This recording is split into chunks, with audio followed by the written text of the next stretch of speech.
اگر تو دل و جان سے ایمان لاتا ہے تو بپتسمہ لے سکتا ہے۔ ہمارے لیے آج کی پہلی تلاوت رسولوں کے اعمال اس کا 8واں باب 26ویں سے 40ویں آیت مقدسہ۔ اس وقت خداوند کے ایک فرشتے نے فیلبوس سے کہا کہ اٹھ اور جنوب کی طرف اس راہ پر جا جو یروشلم سے غزہ کو جاتی ہے۔ وہ اٹھ کر روانہ ہوا، اور دیکھو ایک حبشی خواجہ سرا جو حبشیوں کی ملکہ کنداکا کا معزز اور اس کے تمام خزانے کا مختار تھا اور یروشلم میں عبادت کے لیے آیا تھا، وہ اب واپس جا رہا تھا اور اپنی رتھ پر بیٹھا ہوا اشعیاء نبی کا صحیفہ پڑھ رہا تھا۔ بس روح نے فیلبوس سے کہا کہ نزدیک جا اور اس رتھ کے ساتھ ہو لے، اور فیلبوس نے اس کی طرف دوڑ کر اسے اشعیاء نبی کا صحیفہ پڑھتے سنا اور کہا کہ جو تو پڑھتا ہے کیا اسے سمجھتا بھی ہے؟ اس نے کہا کہ یہ مجھ سے کیوں کر ہو سکتا ہے جب تک میرا کوئی ہادی نہ ہو۔ پھر اس نے فیلبوس سے درخواست کی کہ میرے ساتھ سوار ہو بیٹھ، اور نوشتہ کا مقام جو وہ پڑھ رہا تھا یہ تھا: وہ بھیڑ کی طرح ذبح ہونے کو لے جایا گیا، وہ برے کی مانند جو بال کترنے والے کے آگے خاموش ہوتا ہے اسی طرح اس کی اپنا منہ نہ کھولا، اور وہ پست حالی میں انصاف سے محروم رہا۔ کون اس کی پشت کا حال بیان کرے گا، کیونکہ اس کی زندگی زمین پر سے مٹائی جائے گی۔ خواجہ سرا نے فیلبوس سے مخاطب ہو کر کہا، میں تیری منت کرتا ہوں کہ مجھے بتا کہ نبی نے یہ کس کے حق میں کہا، کہ اپنے یا کسی اور کے؟ تب فیلبوس نے اپنی زبان کھول کر اسی نوشتہ سے شروع کر کے اسے یسوع کی بشارت دی، اور راہ میں چلتے چلتے کہیں پانی پر پہنچے۔ تب خواجہ سرا نے کہا کہ دیکھ پانی موجود ہے، اب مجھے بپتسمہ لینے سے کون سی چیز روکے ہے؟ فیلبوس نے کہا، اگر تو اپنے دل و جان سے ایمان لاتا ہے تو بپتسمہ لے سکتا ہے۔ اس نے جواب میں کہا، میں ایمان لاتا ہوں کہ یسوع مسیح خدا کا بیٹا ہے۔ بس اس نے رتھ کو کھڑا کرنے کا حکم دیا، اور فیلبوس اور خواجہ سرا پانی میں اتر پڑے، اور اس نے اس کو بپتسمہ دیا۔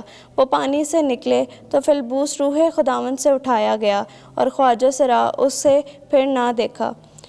تب وہ خوشی کرتا ہوا اپنی راہ چلا گیا، اور فیلبوس اشدود میں آ نکلا اور کیسریا میں پہنچنے تک سب شہروں میں بشارت دیتا گیا۔ پاک کلام کے پڑھے اور سنے جانے پر خدا کی برکت ہو۔ زبور 65 جماعتی جواب: ہیلیلویا! اے قوموں، ہمارے خدا کو مبارک کہو اور اس کی حمد کی شہرت بیان کرو۔ اس نے ہماری جان کو زندگی بخشی ہے اور ہمارے پاؤں کو پھسلنے نہیں دیا۔ جماعتی جواب: ہیلیلویا! تم سب جو خدا سے ڈرتے ہو آ کر سنو، میں تمہیں بتاؤں گا کہ اس نے میرے لیے کیا کیا کیا ہے۔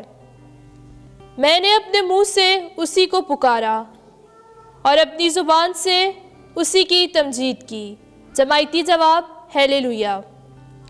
خدا مبارک ہو جس نے نہ تو میری دعا کو رد کیا اور نہ اپنی شفقت ہی کو مجھ سے باز رکھا۔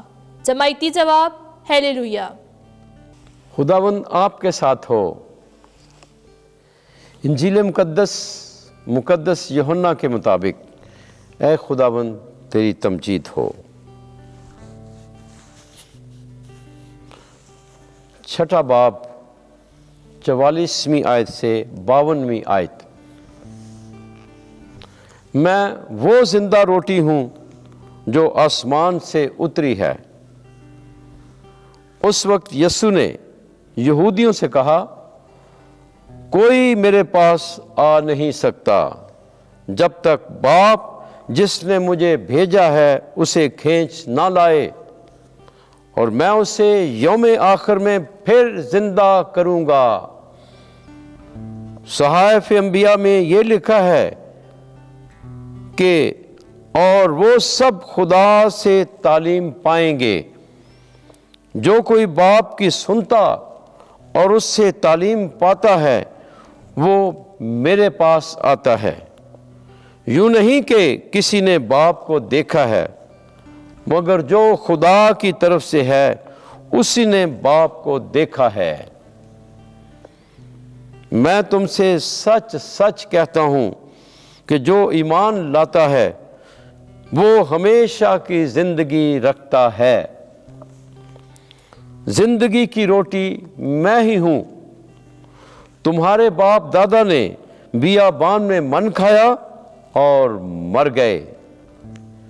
یہ وہ روٹی ہے جو آسمان سے اترتی ہے تاکہ جو اس میں سے کھائے وہ نہ مرے۔ میں وہ زندہ روٹی ہوں جو آسمان سے اتری ہے۔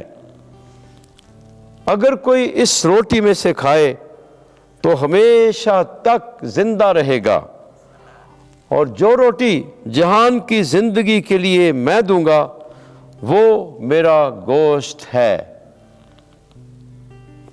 انجیل مقدس کے وسیلے سے ہمارے گناہ معاف کیے جائیں۔